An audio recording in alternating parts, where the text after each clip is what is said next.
Hey y'all, we have a tag team title match and a possible kidnapping that we didn't see on screen but possibly took place. Then, of course, we have the continuation of the WoW Trios tournament. Of course, this is the fourth anniversary of the Hardy Wrestling Podcast edition of Steph and Cat Talk WoW. It's an amazing day, y'all. Yeah, yeah. Making her way to the mic. They start dimming the lights. You start feeling alright. From Birmingham, home of the Teddy Longs and the Ruben Studders. More once you discover. For all of the lovers, Whitney Houston and Roman Reigns. For all of the lovers of Mickey James and Marvin Gaye. For all of the lovers of Sasha Banks, Janelle Monáe, Silk, Sonic, and Paige. Allow me to say, look, I just found a place, sweet escape for every one of us. I was kinda late, so I just made it up the struggle bus. Walking by the fate, cause I know it's right in front of us.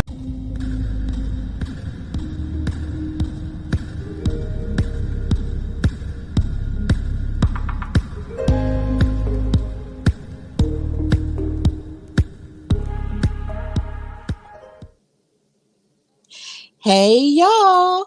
Welcome to a new episode of Steph and Cat Talk WoW, brought to you by In Cat We Trust and the 4 year strong The Hardy Wrestling Podcast. Of course, I'm your girl Stephanie Hardy, host and creator of HWP, contributing writer for Fansided's Daily DDT, and color commentator featured on The Belladonna Division, Battle Club Pro, Black Girl Magic 2022, and Spartan Wrestling.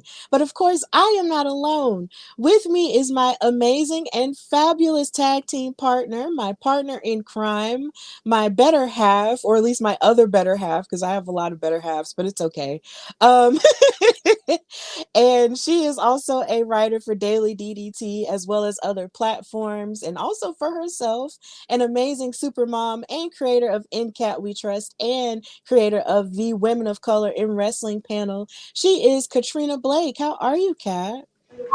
Hey, happy Thursday, everybody. I'm okay, tired, but okay, happy to be here. Absolutely. And of course, we have Eric in the chat, always posted up and ready even before the show starts. We thank you so much for your support. And of course, everyone who's watching on YouTube, on Twitter, and everywhere else, thank you guys so much for watching and being supportive during this crazy time in wrestling that we are currently having. Like, oh my God. We are currently programming side by side with the WrestleMania press conference that is currently going on. And women's wrestling history is even happening now as we speak, with Becky Lynch having a face-off with Rhea Ripley, the WWE Women's World Champion. And it's been a hectic week, a hectic weekend even before that in wrestling. But in the midst of that, so much has happened. But yet, WoW also took place. And we are definitely going to talk about the hottest all-women's wrestling show on television. But before we get to the episode, there was something interesting that happened online today. So, of course, since yesterday was AEW Dynamite Day, there was a special announcement that was given by the CEO, Tony Khan, about a special episode that will be taking place within Boston at the TD Garden called Big Business, which a lot of people are speculating will be the AEW debut of Mercedes Moné, who is, of course, in my opinion, the greatest women's wrestler of all time. And of course, they are speculating that this is where she'll be making her debut because she's mentioned multiple times that Boston is a place where she started her wrestling career, and so it would only make sense that she debuts there. So in the midst of all of this going on, today, she posted in her Instagram stories a picture of the Tonga Twins, our WoW Tag Team Champions, who we will talk more about a little bit later. And I'm freaking out because I'm like, yo, why are the Tonga Twins in your story? Because as far as we know, she has never really mentioned anything about going to WoW or mentioned, or at least alluded to it until today. And this was really amazing. So I was just like, oh my God, that's crazy. And even once before, a couple of episodes ago, I mentioned, like, wouldn't it be cool if Mercedes did, sign to WoW Superheroes? Wouldn't that be the talk of the town if they did? So the idea that she shared a picture of these twins in her Instagram story was just absolutely beautiful. And I was like, okay, so she has her finger on the pulse of every freaking thing. And I loved it. And so, of course, since the Tonga twins saw this, and when I posted about it on my Twitter, the Tonga twins responded by saying, hey, if she wants to ever work together, she knows where to find us. Call her up, just call us up. And I was just like, oh my God, a collab. Wouldn't it be amazing if there was a collab between these amazing and powerful women? Like, I don't think the world is ready for that, but if it did happen, it would be amazing.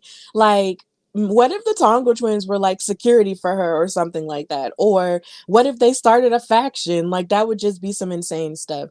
So, Katrina, how do you feel about this little bit of, wow, social stuff going on between Kona Chaos and Mercedes Monet? I like it. I'm very fortunate to be able to meet Mercedes in October, and that was super awesome. And she was just, I know people have whatever stories they have, but for me, she was great. And we love the Tongas as well, and so I would definitely not be opposed if we randomly decide to just, she shows up to WoW, even if it's a one off, even if it's just a one off, I wouldn't mind. Maybe get AJ in there just to get it all, see all the girlies. I wouldn't mind. For one off, if that's 'cause I feel like she still wants to do a bunch of things.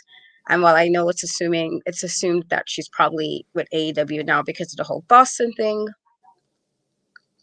which I'm surprised. To be fair, it's a rant for another day. Because I'm a little surprised that she would go knowing, just I feel like they don't do the women always correct over there. So that's my problem I have with them sometimes. But either way, I wouldn't mind seeing them. I love her. I love the Tongas. I would, even if it's a one-off or some kind of even non-wrestling collab, there's just something else that's just some extra goodies, I wouldn't mind. I'm definitely not opposed to any of that. Me neither. Like, I feel like if she were to ever collaborate with WoW in any way, like if she were like the general manager for them for like maybe a couple episodes or something, like, or if she worked out a deal where she could double back between AEW and New Japan and WoW and have a presence there in that aspect, I would just cry. I would just cry my eyes out because I would just be so excited, because the thing that Mercedes Monet and I have in common is the fact that we're both all of us really are really passionate when it comes to women's wrestling and the progression of it. So it would make so much sense if she did, collaborate with WoW in some way. Like, that would be amazing, and that would be unprecedented, for the promotion itself, and it would be amazing for us because we would get to talk about it. It would just be incredible. And I would just cry because I love her so much and I love WoW so much as a brand. So anything that would progress women's wrestling forward, she has been at the forefront of it for a number of years now at this point. Like, she's made so much history. So it would just make so much sense and it would just be so beautiful. But of course, we just got to wait and see, because you just never know. Because Mercedes does want to, she doesn't want to limit herself. And I really love that about her, is the fact that she just doesn't want to pigeonhole herself in one place. She wants to do this, do this, do this, do this, do this. And it's amazing and it's admirable and I love it. But of course, our Tonga twins, Kona and Chaos, have a lot of other stuff going on in the realms of WoW outside of social media. So we got to get to that first of all. The name of this episode was called We Kidnapped Tiki, and that caught me off guard because we didn't see Tiki throughout this whole episode and we did not see her get kidnapped. And I looked all over social media and didn't see anything about her getting kidnapped, but apparently that happened off screen somehow. So maybe we'll get some more answers as to, what happened with that and who actually did it. But it was alluded that the last call did it to get under the skin of the Tonga twins, which I guess led us to what happened in the episode. So of course, this episode aired this past weekend, February 3rd and the 4th. So um David and Nigel Zane were on David McLean and Nigel Zane were on commentary again.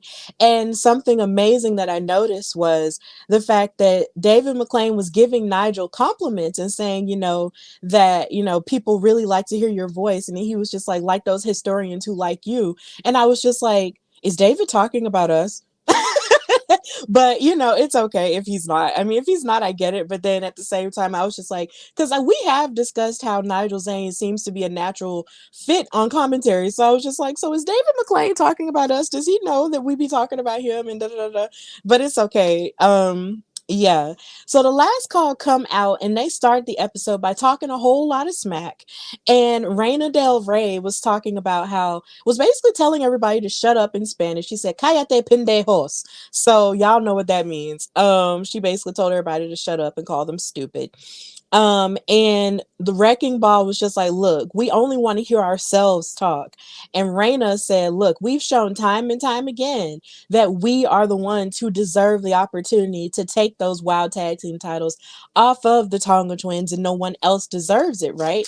So Chaos and Kona, the champions, came out and interrupted them and said, look, we beat y'all before and we'll do it again. And in fact, we ain't even got to wait till the end of the night. We'll do it right now. And they dropped their titles and ran after them. But Reina Del Rey and Wrecking Ball, with all of their jaw jacking, weren't ready to fight right then. They was just, they slid out of the ring and just said, nah, we'll do it on our time. We'll do it on our time. So it was announced that the main event was going to be the last call versus the Tonga Twins for the Wild Tag Team titles. So that's how that happened. And then, of course, they showed a recap of the trios tournament and the evolution of it as we've gone on. So Katrina, how did you feel about this segment and the last call just feeling like they just deserve the top spot to challenge Chaos and Kona? I see. I feel like there's a lot of teams in WoW who just kind of have a bit of, I want to say, entitlement, thinking that they can just decide when they have matches. I feel like there's certain situations where people might have worked a little bit harder that should have got a title shot or a chance and stuff like that. But I got entitlement. It's kind of the same level of entitlement I got when Miami Sweet Heat was kind of basically saying, well, we're like, it just that level of entitlement, like you're supposed to have something. And while they're good, you guys haven't necessarily won all your recent matches to make you all of a sudden think you're supposed to have a title shot. And at least that's not the way it should work. And so it felt like there was entitlement. Honestly, I was just like, girls, like, yeah, cool, but relax. Like, y'all didn't earn that necessarily. Personally, if I was the Tongas, I would have, like, I guess, the whole fighting champions thing, but I would have been like, man, please, wouldn't have paid you I wouldn't have paid you no title. Like, you're talking to me like that crazy thing. I'm gonna be like, okay, here's a title shot. Not even. They're nicer than I would have been, personally. But I just think it's a lot of entitlement, some audacity to an extent, like a blend of both, that they were feeling themselves thinking that, everybody needs to be quiet and they can get a title shot, as if there's not other teams that may have had closer to a chance to get a shot before them.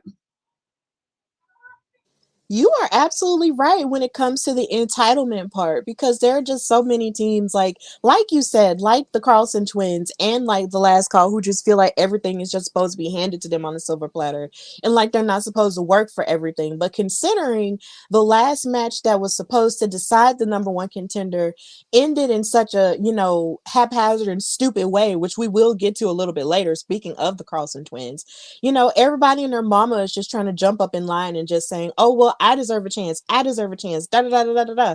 And that can get kind of disorganized because you have so many people thinking that they deserve an opportunity when they truly haven't fully earned it in the first place. And then, of course, like I mentioned earlier, these women might have just so easily kidnapped Tiki and in order to get under their skin. And I'm just like, it's so funny that the Tongas were sort of overlooking Tiki a little bit and just sort of little brothering or little sistering her in this case. But now, they really have to check themselves and how much they really care, for Tiki and just fighting for her in that sense. And I really, appreciate that and seeing that from Kona and Chaos. That it's not just about the title, it's about their sisterhood as well.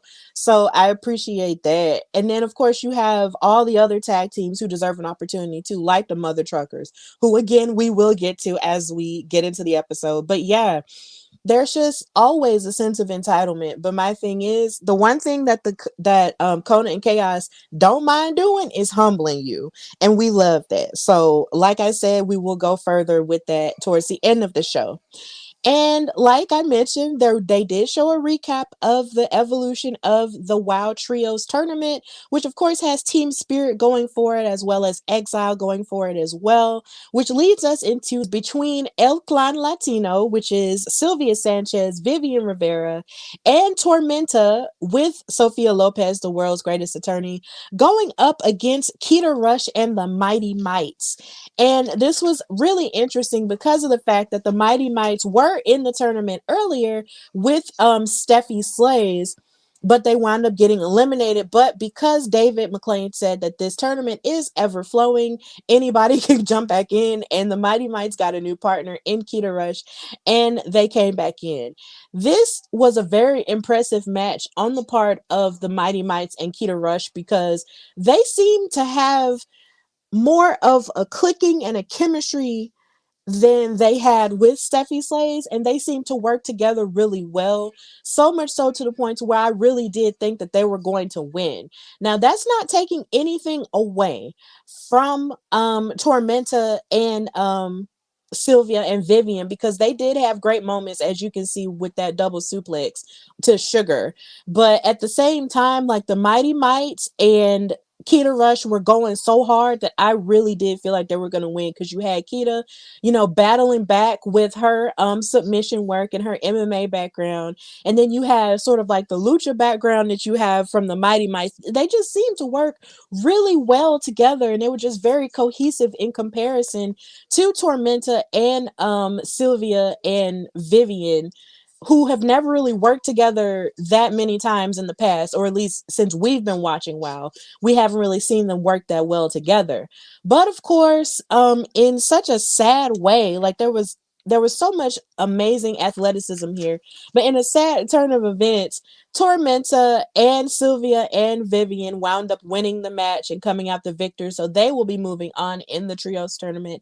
And they cut a promo afterward saying, not Sylvia, but Sophia was talking about how loyal she has been to the WoW brand and to wrestling, so much so that she crafted this amazing team, which we did, actually talk to her about in terms of creating that Latino representation on WoW.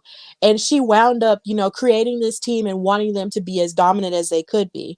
And Sylvia was saying, look, no matter what WoW superhero we have to face, we will knock them down so we can be the dominant team in WoW. So yeah, all the girls had a chance to talk, and it was an amazing and clear promo, but at the same time, it broke my heart because I wanted the Mighty Mites to win. I don't think they really have won a match since they've debuted on WoW, and it upsets me because they are so good and they have so much chemistry. Like, what the heck is going on? Why aren't they allowed to win? And Keta, like, she seemed to bring something out of them a whole lot more. So it just disappointed me that they didn't win. But Katrina, tell me how you felt about this match and the chemistry of Keta and the Mighty Mites in comparison to El Clan Latina. I I I think they had good enough chemistry, Keta and the Mighty Mites, but I do think because Tormenta and Los Bandidas it was a different vibe. We as you mentioned, we did speak to Sophia when she said that she wanted to have a team which not only focuses on the Latina part, but a strong team, a team that can do multiple things and be as assets in separate different ways. And you have somebody, like Tormenta and Los Bandidas, who, since we've seen them together, has pretty much worked pretty solid together. So I wasn't necessarily surprised that they won it, because I do feel like this is, you guys have been a group together for a bit, for a little bit. But I can understand you wanting the Mighty Mites to win just because they are cool. But also, like, for me, when I'm looking at it from a standpoint of, well, who am I going to believe would be, really getting, who can I believe that would make sense for me to win the trios titles if I'm doing this on this is like basic teamwork or basic chemistry with a group. And for me, of the two, as much as I like Keta, as much as I love, I like the Mighty Mites, I do think that this Tormenta and Los Bandidas just have a better chemistry because of the length of time they've been together under Sophia. So for me, I wasn't too surprised. I felt like that makes sense. Did I think it was a little bit odd that they came back for another tournament match? Yeah, even though I understand it was supposed to be, but just for me, it's always like, if you lost, how do you get back? Like, if other wrestling companies has to be able to like get back in outside of like Mick Foley, because you know he did do that year at the Rumble where he was 3 times, and there's other characters. So outside of that, you don't really see people pop back in the tournament like that. And so would have. I mean, I guess I got another opportunity, and I think now because they lost both opportunities, they need to do whatever it is. Either if they're gonna pop back up in another trios title, or if they're gonna pop something up, you got to make sure the next person, if that happens again, that it's somebody who you guys can gel enough with, where it's like, all right, well, this maybe can work. But I wasn't surprised. I do think it was a good match, though. I think the ladies did what they're supposed to do, but I was okay with who took it, just because it made more sense for me being Sophia in charge of the 3 of them, and that they've been together for quite some time now. I absolutely understand that. The way you explained it was, it was so clear because they have been together as a unit a lot longer under Sophia Lopez. So it makes sense. And you are right about that. But it just seemed like, I guess to me, it's just like, and you're right in the sense that they've been a cohesive unit a lot longer than Keta and the Mighty Mites have. Because here again, the Mighty Mites are still new, and Keta is a wild OG. So they never really worked together like that before, but they were just doing so well. And it's just, I guess it's just my deep desire to just watch the Mighty Mites win. Like Sugar and Spice just have they just have an it about them, like in their abilities, like in their high flying, and just so many things. Like they just have it together. So for me, I'm just like, I'm waiting for them to have that big opportunity where they can, just win. Cause like I said, they have lost a lot. So I definitely understand your perspective on things, and I respect that, most definitely. So yeah. And then also when you think about Tormenta, who also, when it comes to title matches, isn't necessarily the most successful either, but it seemed like she was really big on focus with, her crew, and it's really interesting. And I'm wondering if she will go forward, and win this tournament with them so she can have a level of gold. Like, and then speaking of gold, like when they win the tournament, I know there is that trophy, but will they have titles? That's what I want to see. Like, I want to see a championship belt. I want to see a trios championship belt. That would be cute. But yeah, like it makes sense. You're right. It makes sense. But I just want the Mighty Mice to win. I'm just really sad about it, but it's okay. I am glad that they will be moving to the semifinals. El Clan Latina will be moving forward. And in speaking of another team that's moving to the semifinals, you have Team Spirit in the background. And Coach Campanelli had a surprise waiting for her from Pep Riley and Ariel Sky. And she asked him, like, what is it, a sale on tracksuits? And they were like, no, it's much better than that. And they surprised her with a new member of their team in the form of Sasha Sparks. And she's this beautiful girl, who popped up in a cheerleading outfit and was just really happy to be there. But Coach Campanelli did not seem thrilled. She was right there. She was like, first of all, why did y'all bring her? That's not how she said it, but I'm paraphrasing. She was just like, why did y'all bring her? Like, what are y'all doing? And Ariel was like, well, we were just listening to you, coach. You were talking about, how you coach us and you wrestle at the same time. So we got another member with us so you can just focus on coaching full time. So essentially they were trying to help her, but coach didn't appreciate that because she was just like, yeah, I can coach and I can wrestle. So she felt very conflicted. But then Sasha was like, look, it's such an honor to meet you, and I'm willing to listen to whatever it is you have to say. And coach was like, yeah, I guess you guys just don't listen to me because, I'm the coach. Y'all are not. So she just didn't like that they made a decision. So she pushed past them and just walked away. And we will see where she went a little bit later. But it was just really crazy to see that she wasn't that welcoming to Sasha Sparks. But, in the midst of this, we did get a debut of a new wild girl. So welcome to Sasha Sparks. And I can't wait to see what you have to offer here. So Kat, how do you feel about the debut of Sasha and what coach had to say about her? I think Coach was being a bit mean. I feel I feel like, I get it. You want things to work in a certain way, in a certain order. You're the coach. But sometimes you got to understand that you can learn from your team. Coaches can truly learn from their team. And if you have somebody who's been eager to join and do good and do what I guess you want the goal for your team to be, don't be so mean. I thought she was a little bit mean about it. But then it made me think of how she was previously. like, last season, especially how sometimes she was with Brandy. Well, I'm like, sometimes she was a little bit mean or a little bit more aggressive than you needed to be. I'm like, all right, relax, coach, they got it. And so I thought she was a little bit mean about it. But I am looking forward to see, what Sugar does. I like just to see how that dynamic's gonna work. I feel like for the members that popped in, because even when Ariel's, Sky first got there, and when Randy was still there, she was treating Ariel a little bit different as well. And then she seemed like she kind of understood, or I was like, all right, she accepted that, and then they got somebody else. And so it's like, oh, here's another person. And this is probably like a lot for her, just in regards to like, oh, okay, like I gotta get the pieces in play the way I want to get the pieces in play. I think that's what she's kind of doing.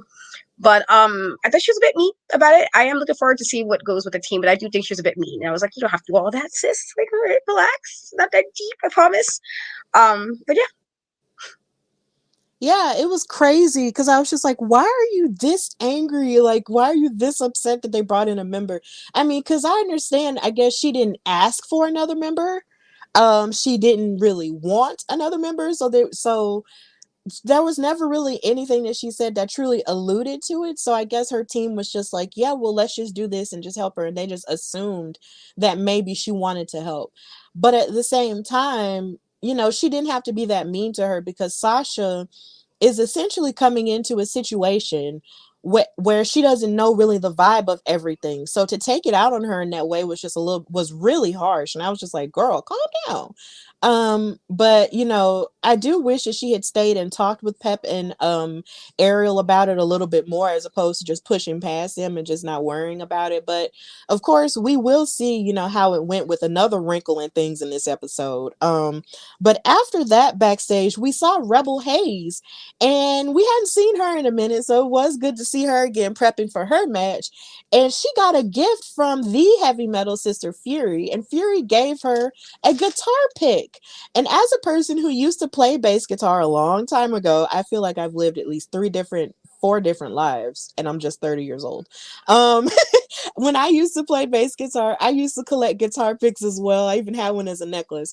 So I know, how special those could be. So the idea that Fury gave it to her, sort of like a good luck charm, which is really cool. And Rebel was like, thank you. I love it. And I was just like, I really love her, rock persona because, we're just really loud and enthusiastic in that way. Like I just love that whole persona that she has because it's just rock and it's just loud and I just love it. So she seemed very grateful for it, and Fury did seem a little bit resigned about it because here lately in her journey, since she keeps saying, she wants to go after her platinum selling album, which is the Wow World title, she hasn't been as successful. So maybe she feels like, well, maybe her energy should go towards, encouraging somebody else.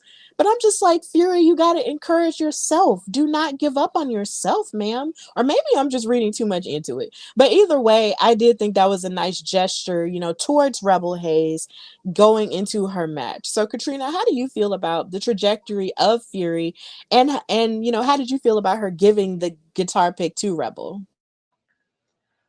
I think it was a nice gesture. I can understand the disappointment to an extent, because it's like she kind of alluded to possibly, going solo last season when it was a lot of that discord between the group as it was. And so her deciding to, do that, but unfortunately not having many, victories on that path so far can be a bit like unsettling, could be a bit, disappointing. I do you know, I feel like her just trying to keep the heavy metal alive, and you have, somebody who's can kind of fit in a tad with that kind of style, with that vibe. I thought it was a nice little friendly gesture. I thought that was nice of her. Not a lot nicer, honestly, than I've seen her in last season. They were kind of heelish, in the last season, the Heavy Metal Sisters. And so her, maybe her not winning as much, or winning the way I guess she expected to, maybe had her change her heart just a little bit, where she was a little bit more kinder, being more kind in gesture, and maybe, the tide will change for her going forward. But I thought it was a nice gesture. I do understand again though how it can be pretty disappointing, thinking like I'm going to make this step by myself, and it's like, oh no, it's not working the way I thought this was going to work, or it's not going the way I thought this was going to go. But I do appreciate. I thought it was a really nice gesture. I was like, okay, here you go. Like, that's nice. That's cool. Yeah, I thought it was nice too. And I thought it was really nice. I was just like, that is so sweet. I love it. I love it because it's just a level of sisterhood and they have that in common. Like one girl is, an anti establishment, and then another girl is a hard rocker. And when you combine both things, they meld well together. And I feel like in another life, Rebel Haze would have been a heavy metal sister and it would have worked out really well. So, hey, I am definitely okay with that. I loved it a whole lot. So, I'm just going to need for Fury, I just want Fury to just, believe in herself a little bit more and just start clobbering people. And just being, who I know she could be, and just believing in herself in the best way. So it was nice. So moving forward into match number 2, we have Rebel Haze versus Gloria Glitter. And of course, Gloria Glitter is out here, she's been going on a tear since she's made her debut on WoW. She has, lost a few matches here and there, but the majority of them have been wins. And she is someone who has been impressing me a whole lot, as of late, in her trajectory on WoW. So Gloria and Rebel sort of charged at each other in the beginning, but then Gloria Glitter sort of rolled through and then they locked up officially. And Rebel pushed Gloria, towards the ropes, and then Gloria was yelling, "She's got my perm! She's got my perm!" And I thought that was really funny. And my boyfriend was watching and he was just like, "This sounds very 80s." And I was just like, low-key, it sounds very 90s because I mean, we had perms, like, but thankfully I've been natural for over 11 years. So I don't really, know about that anymore. But in the midst of that, Gloria was stomping on Rebel's feet and hitting her with all of her best moves and all of the above. But Rebel was definitely giving her a run for her money. Like she was leaping over Gloria every time she tried to, beat up on her. This match went a lot longer than I expected it to go, in comparison with the two, because we know that Gloria has previous experience outside of WoW, and then you have Rebel, who is relatively new. But Rebel was able to hit drop kicks to Gloria, even tangle her up in the ropes and beat her up. Gloria even hit a stair stepper to Rebel's back. So it was a very back and forth affair between the women. And Gloria even tried to go for a sharpshooter, but Rebel kicked her off and they gave forearms to each other over and over again. It was a very hard hitting, you know, affair, and it was also full of submissions and everything. It was a really great match, but in the end, in a very surprising move, Rebel Haze wound up winning because Gloria Glitter thought she had the cover on her, but Rebel put her foot on the rope and broke it up. And then, as Gloria was prematurely celebrating, she covered her for the 1, 2, 3, and Rebel won. So these are the things we love. These are the upsets that we live for. So it was great. I loved it a lot. It was fantastic. I love this match, and Rebel deserved this victory. So Katrina, how did you feel about this match? I thought it was good. I was actually surprised with the win as well. I know, I like, Gloria, I think as far as debuts between the two, has had more wins under her belt. And so I think Gloria, who should have realized, you're supposed to be, um,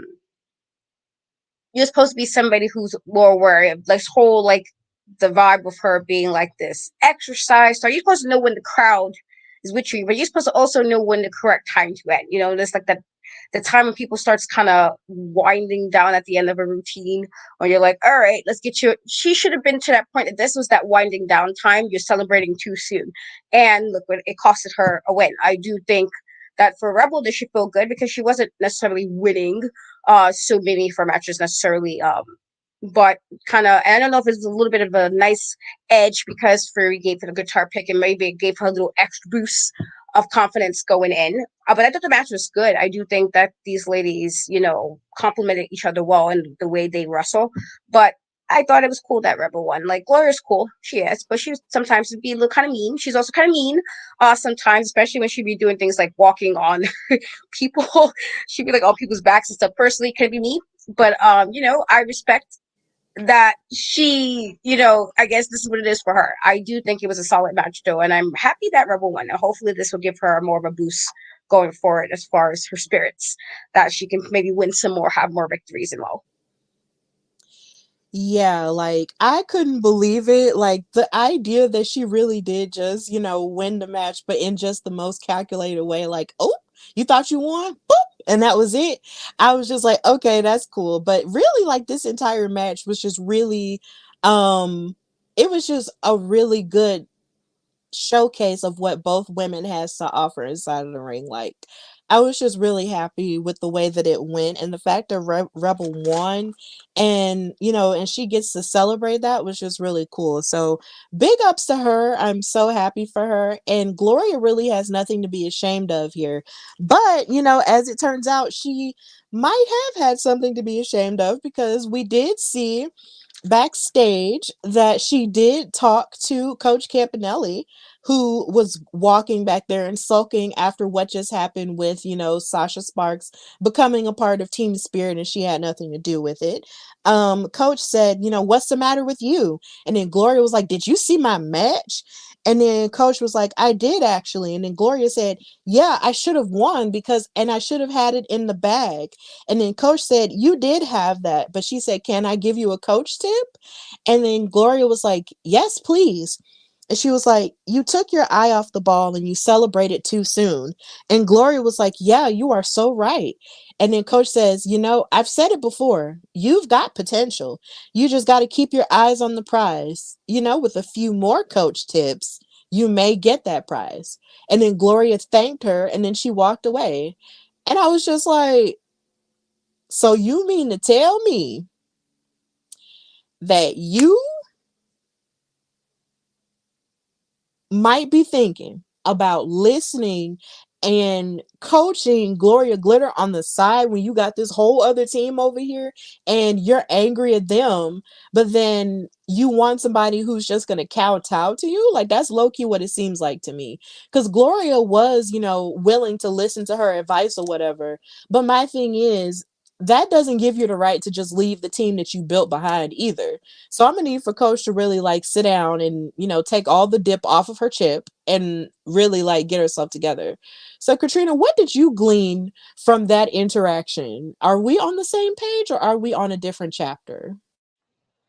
I kind of agree with you there. I do think that it's a weird thing that if you're kind of doing this with your own team, um, but then you're sitting here kind of like you're sitting there coaching somebody else. It kind of, for me, it's like, while I'm all for, trying to help your fellow woman out and everything, it's also like if you're being one way with your squad, but being different with somebody else, I might have to give you a bit of a side eye. Because, like, I'm sorry, are we not going to be some loyal? Are we going to have loyalty in some capacity? Are we going to have that? I think, I kind of gave her a little bit of a side eye for that. Like, ma'am, hello, you got a whole squad. Like, why are we not giving the same level of love and dedication to the squad, but you're giving it to somebody who's not part of your team? And so I think we're in regards to how we feel. I think we're both kind of on the same page with that one. I don't think she should necessarily be doing that. If she has a team, it's like you can be helpful, but you can't be helpful to one person and not to the other. It's kind of rude to me personally. It's like when it's like, oh, you can't give me what I'm asking, you give it to somebody else. It's those vibes, I just feel like you're not doing that for your squad, but for somebody else and doing it kindly. It's like, when it be me, I would probably say something if that was me. And I'm sure if the team felt the way about that, I would say that. I mean, personally, I would say something, but that definitely can kind of side eye, especially after what was happening a little bit earlier, where it was again not too necessarily a nice reaction. Then you're sitting here being all helpful to somebody else. It's like, girl, get it together.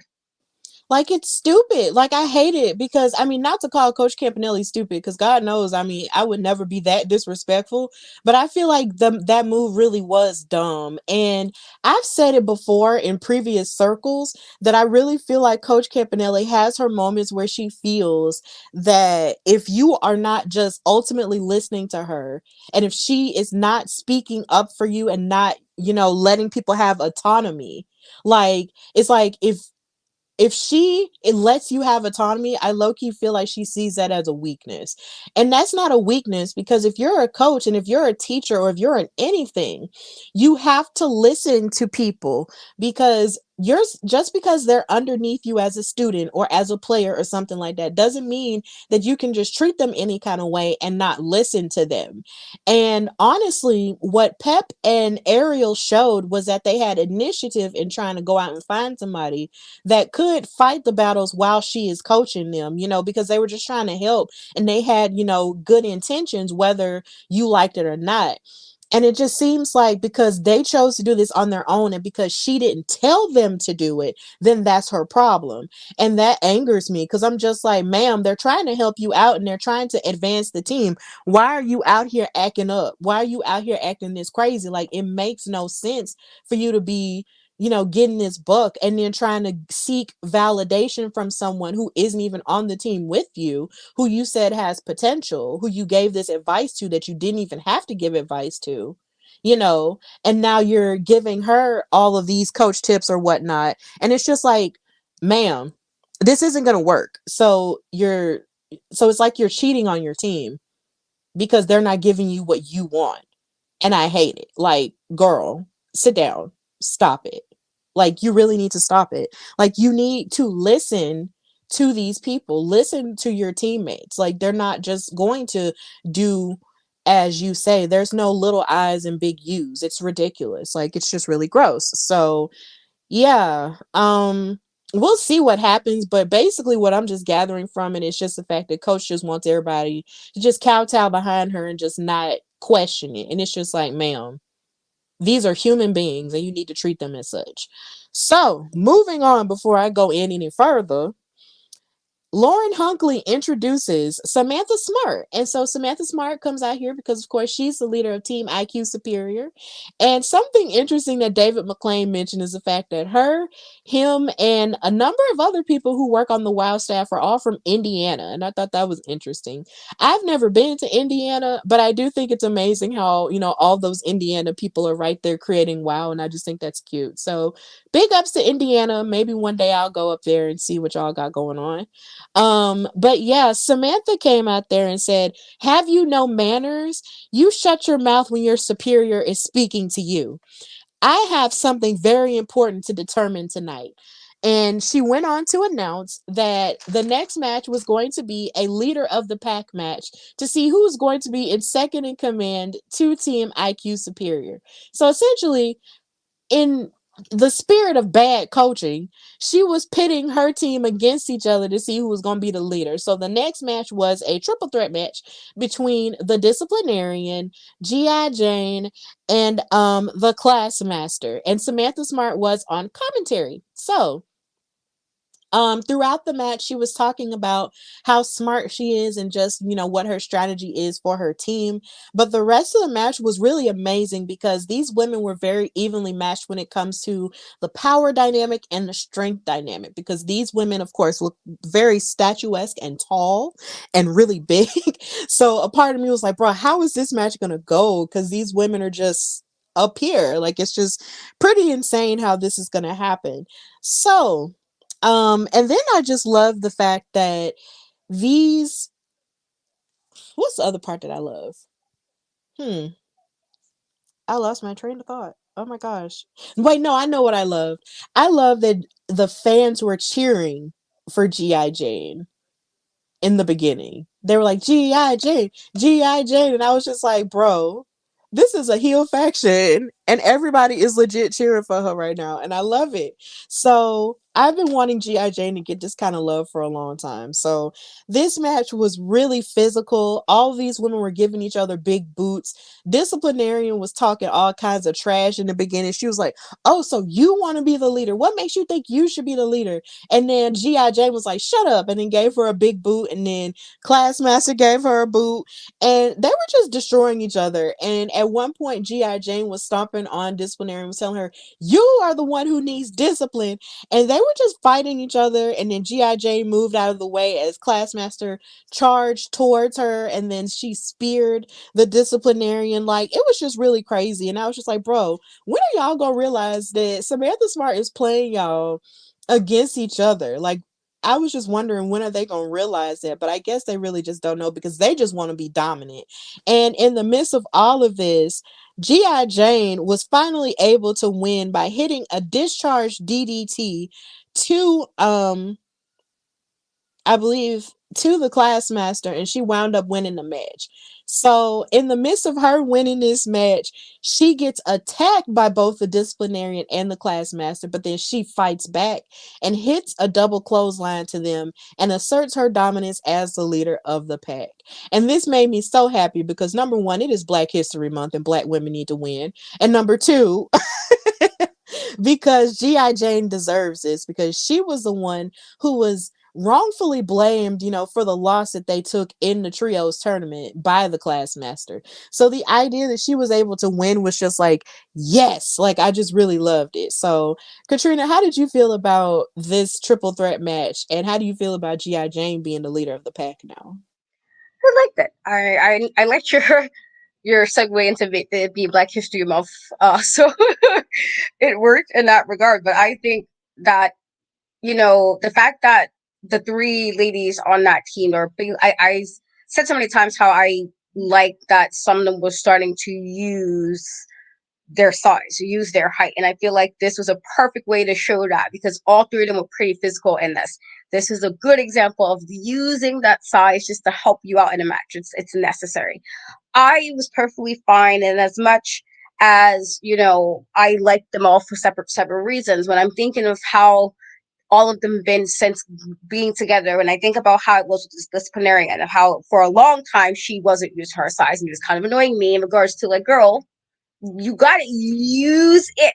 And I feel like G.I. from the very beginning kind of came in already knowing where she stood in regards to using height to help her, using things to her advantage. And to me, it's like if you want somebody second in command, you gotta have a person who can use the knowledge and assets that they have, and she is. And so for me, I was perfectly fine with her winning because if I'm thinking about the three of them separately and matches that they were in, G.I. Jane probably had the best record in regards to trying to use what she has and use what she knows being in that team. And so for me, if I want to choose a second person, it would be a person who knows how to use some knowledge of it, who can use the knowledge to like, I can do this in this match. I'm gonna use this to my advantage if you're trying to have a second person in command. And so for me, I was fine with it. I'm glad that you won. And of course, it's obviously a bonus because it is Black History Month.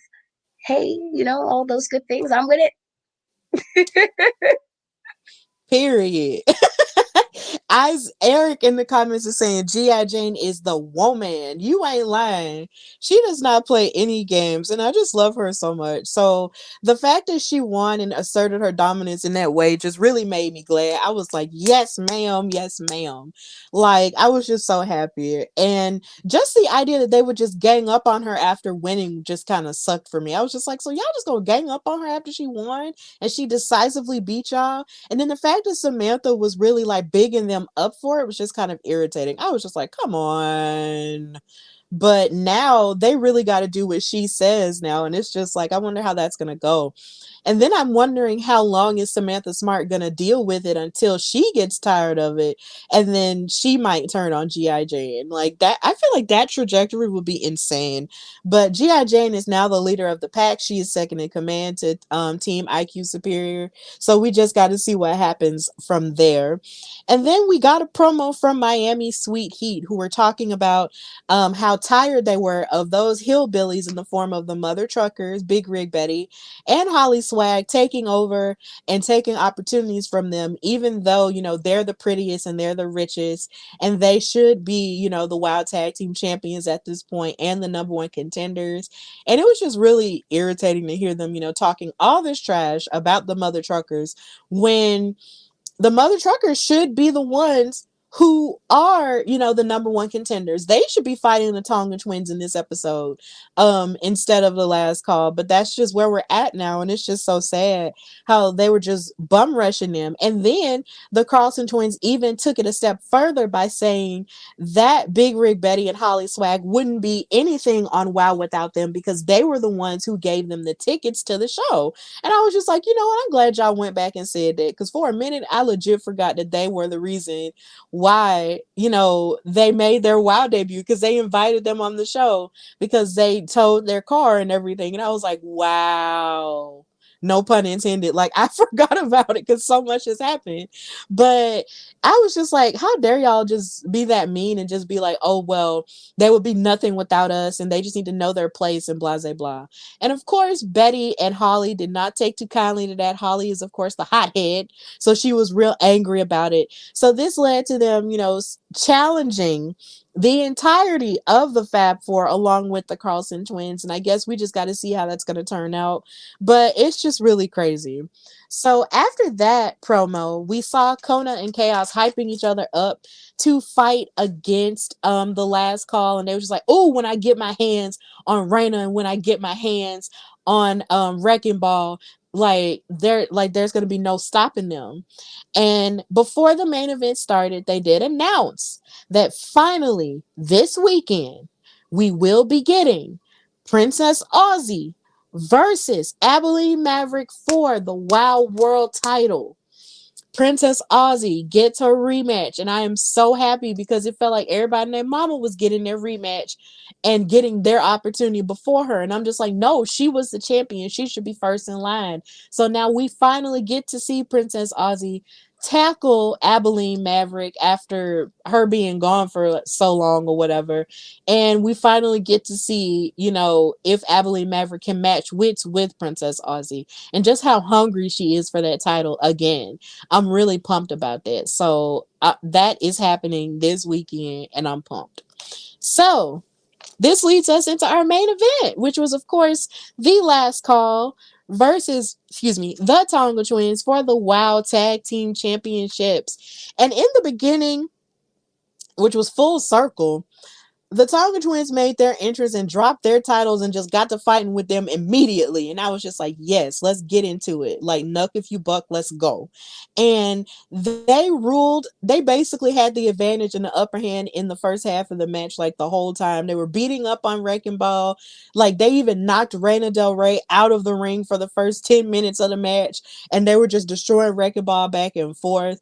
But once Reina got back into the match, she tripped up one of the twins and basically started taking advantage and beating up on Chaos, and then Kona had to fight back eventually, and it was just like a back and forth between the two, basically like a power match. I feel like the first time we saw these teams fight each other, I felt like their first match was a little bit better than this one, but either way, this one wasn't bad either. They were giving each other headbutts and double elbows and everything. Like, there were a couple of times where the Tonga Twins were really just taking it to Wrecking Ball and just giving double elbows, double super kicks, and all the things. It was just incredible. But in the end, the Tonga Twins wound up retaining their titles by hitting a Samoan drop onto Wrecking Ball and hitting a double clothesline to Reina Del Rey, and they retained their WoW Tag Team Championships. And on social media, Heidi Howitzer, who is, of course, known as Wrecking Ball in WoW, alluded to the fact that this would be her last match on WoW. And on social media, Reina Del Rey was showing her love. So this really might be the last time we might see Wrecking Ball and Reina Del Rey as a team together, and just her last time period. So we do wish her the very best in her future endeavors as she continues her women's wrestling career. But the Tonga Twins are still dominant champions, and no one else has, challenged them. So I guess after this match, they went to go ahead and try and find Tiki because, of course, she's been kidnapped. But yeah, they're still the champions. So we started our episode with the Tongas and ended this episode with the Tongas. So Katrina, how do you feel about this match and the fact that the Tongas are still the champions? Well, I'm happy, especially, being that the last call just kind of put themselves in there in the first place. It's like, all right, I don't know why y'all thought y'all was going to win. I personally, if somebody talks smack to me beforehand and then think, oh, we're going to fight you, okay, well, now we're going to have a good time while I'm fighting you for telling me. I would have done exactly the same thing. We don't even need to do entrances. I'm going to just kick you behind under. And those are the vibes I'm on. I like, this is one of those, like, beat up first, ask question later vibes. I'm cool with it. I like they kept the titles, and why I do like, Heidi, Wrecking Ball, or as I know her as Heidi. So, like, while I am a fan, I do think like y'all was doing a little too much. Just just trying to think y'all belong in places you didn't belong in, because I could have sworn you guys had a match and you guys not too long ago you lost. And so it's too much of this. Is kind of the same with Tormenta, where she just felt she got to keep being title picture. Like, ma'am, you lost multiple times. Relax. It's not your time anymore. So I'm good with the Tongas winning. I do, for Wrecking Ball in regards that, whatever happens going forward, I, hope she continues to thrive in that manner. I do now curious what they're going to do with Rena, because, she was, solo for a little bit. And then all of a sudden she was with this team. And so, it just kind of, what do you do with her now? Is she going to go back to what she was doing previously, meaning going for a solo title shot, back to wanting the main title, or would they put her with somebody else that may need a little? And I feel like it'd have to be somebody who's a bit heelish, unless she does a 180. She's before, as far as we've been watching, she's pretty much been a heel. And so it's like, well, who can you play her up with if you want to keep her on a team? Or is she going to go back to thinking about just solely what can she do, what can she accomplish as in while as on her solo career again?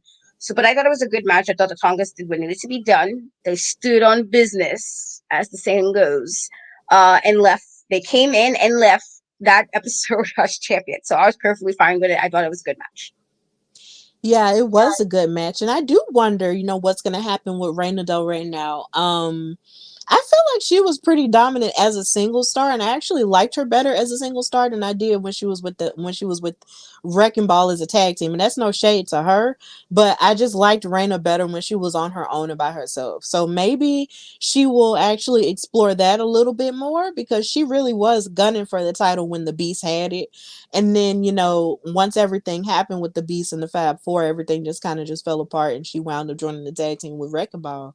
And that was fine, but I want to see her more on her own now. Now that Wrecking Ball will probably not be on the show anymore. But the Tongas have a stranglehold on the titles, and I'm glad. I'm still really glad that they are champions, considering we had to wait so long for them to become champions in the first place. So it makes sense for them to be champions for a very long period of time. And I'm definitely here for it. It's abundantly clear that they are grabbing people's attention. um, like we talked about earlier. So I'm just really happy for them in that regard, and they definitely deserve it. So big ups to Kona and Chaos for still being the WoW Tag Team Champions. And that is, of course, how this episode of WoW ended. Thank you guys so much for watching with us, and also, commenting in the comments or watching us, and of course, if you're going to watch this later, we thank you for watching it a little bit later. And of course, speaking of Kona and Chaos, please watch our interview that we had with the WoW Tag Team Champions on both of our YouTube channels. That's The Hardy Wrestling Podcast and In Cat We Trust. We had a good time with them, as well as the interview that Katrina did with Jesse Jones. Please, watch that interview as well, because it was really good. And Jesse Jones has her eye on the ball now that Amber O'Neal is back. And she alluded on Twitter that she might want to challenge the Tonga Twins for those titles. So they might be next in line. You never know. But either way, it's cool stuff. So please go and watch those interviews, and just continue to watch every episode of Steph and Cat Talk Wow that we have available in our playlist. And thank you guys for being supportive, even as we have to like reschedule things because life be lifing. But as long as wrestling is going on, we're going to be here. And of course, continue to support WoW Superheroes by following them on Instagram and Twitter /X at WoW Superheroes, and follow them on YouTube so you can watch all of their matches that they post up the week after the weekend it airs. And you can watch it on your cable provider. Go on wowe.com and figure out where it comes on television for you. And all of the things. Just support WoW Superheroes and support women's wrestling in general. That's independent, mainstream, or otherwise. Support it everywhere. And support women working in wrestling behind the scenes, writers, commentators, content creators, media members, all of us, because we are out here doing the dang thing and standing on business all 2024. So, Katrina, tell everybody where they can find and follow you and what you've got going on. I can be found on most social media. In Cat We Trust, Threads, TikTok, Twitter, and Instagram. He's the three. You can also follow me on YouTube in Cat We Trust as well, where I have both episodes of Second Cat Talk Wow, the interviews with both the Tongas and Jesse, but also all the other miscellaneous things I have on there, ranging from wrestling to a bunch of other topics. And I do have a new interview actually coming out tomorrow, so it should be cool. So catch me there as far as what's going on. And if you guys want to check out Title Match Network, because I did do work a show last week, you can definitely check out We Are Wrestling's Don't Call It a Comeback. Super awesome crowd, super awesome show, super awesome matches, and I had a lot of fun with my 18 interviews that I had to do that day. 18 interviews, so girlie was tired when I got home, but it was definitely a great show. So if you guys check that out, that would be great. Yes, like Katrina be interviewing everybody, and in the midst of all of the silliness or just the craziness that happens in general on We Are Wrestling, she maintains, and I love that. She maintains composure through all of it, and it is just the most coolest thing to watch. So she is out here, and I am so proud of her and happy that she is my partner in crime. Now, of course, if you want to follow me, your girl Stephanie Hardy, you can follow me on Instagram and Twitter and Threads at Queen Steph Hardy, and follow the Hardy Wrestling Podcast on Instagram at Hardy Wrestling Podcast and on X/Twitter at Hardy Wrestle Pod. And subscribe to the YouTube channel where you can catch most or all of my interviews, as well as the playlist for Steph and Cat Talk Wow as well, and just be on the lookout for so many new things. I will be at Comic-Con this weekend in the Birmingham area, so if you are in the area and you love anime but you also love wrestling too, I will be there. And of course, New Era Wrestling will be there too, so please be on the lookout for both of those things. And I'm really grateful to have made it to 4 years today of the Hardy Wrestling Podcast. I never imagined that this is what my life was going to look like at all. Um, Never in my wildest dreams did I ever think about this, and I never thought anybody would listen to me talk about wrestling in this way. But I'm so happy that I, just took a chance to just talk about wrestling in a healthy and positive way, and it's just, grown into this baby network that I'm trying to, keep watering to grow into so many different things. And I'm just so grateful for all of the support that I've gotten over the past 4 years, from people like Katrina, from everyone who watches and everyone who's interested in what I've got going on. So thank you, thank you, thank you, thank you all. And hopefully, it'll be another 4 years and it'll be awesome after that. But you never know what happens. So thank you guys so much for your love and support. And I hope to keep giving you great wrestling content as we evolve. So, this has been Steph and Cat Talk Wow, brought to you by the Hardy Wrestling Podcast and In Cat We Trust. And until next time, bye, y'all.